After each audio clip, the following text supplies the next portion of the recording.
So when Roz and I spun Affectiva out of MIT, I remember that day very well. We sat around a table and we said, okay, what's non-negotiable? You know, we understand that like any technology, there are potential for good, but there's also potential for abuse. So we kind of discussed, okay, where do we draw the line? And we agreed that we're only going to do use cases or applications of this technology where we can get people's consent and opt in.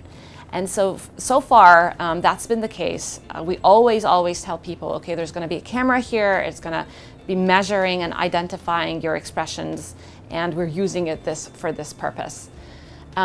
With our SDK, all the processing happens on the device, and so we never store any information about, we never store any video data, for instance, and it's all just in time, on the fly analysis, which helps with privacy a lot. And generally speaking, we take that very seriously. I mean, I'm a big believer that your emotions are very personal data. And so there needs to be a value in it for you. In the advertising world, the value is, we onboard panelists and they're paid panelists. In every other application, it makes the experience better. Like if you're interacting with a social robot, well, you're not really going to enjoy that experience if the robot's not social and can't tell if it's annoying you or not. And so we're big on this idea that you're giving up some very personal information and there has to be some value in it in return.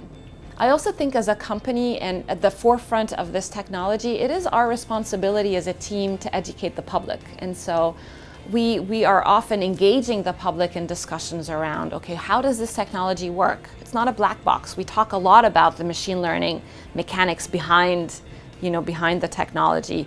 We talk about the drawbacks. We talk about, the different privacy guidelines. We take that very seriously, and I think it is our responsibility as a startup to do that. So Emotion AI is a core AI capability that is becoming that is growing into a multi-billion-dollar industry that is transformative to many different verticals. So we got our start in media research and advertising, but we're now quickly expanding into other verticals, such as automotive, for instance. In the automotive space, as we transition into semi-autonomous and then fully autonomous vehicles, it is going to be imperative that these cars understand the mental state of the drivers, especially if the car wants to relinquish control back to a driver. Is the driver awake? Is the driver paying attention? Is he or she texting, distracted, watching a movie? And that's going to become very critical. We're also finding that cars are redefining themselves as conversational infotainment interfaces. And they want to understand the emotional engagement of the user and personalize the experience. Could personalize the lighting in the car, the music in the car. And so that's looking to be a very big market for us. Beyond that, we're excited about opportunities in education, for instance. As more and more of our learning migrates online, and I have two kids, and I'm seeing that.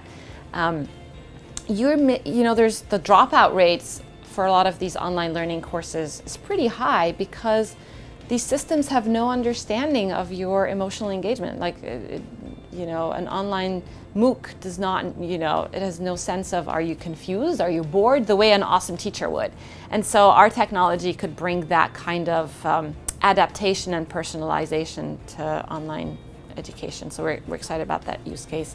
And then ultimately, one area that I'm very passionate about, which brings me back to my roots here, is mental health. I do think there is a huge potential for this application to allow us to objectively quantify our mental health disorders like depression or pain, or assess suicide in a way that was not possible before.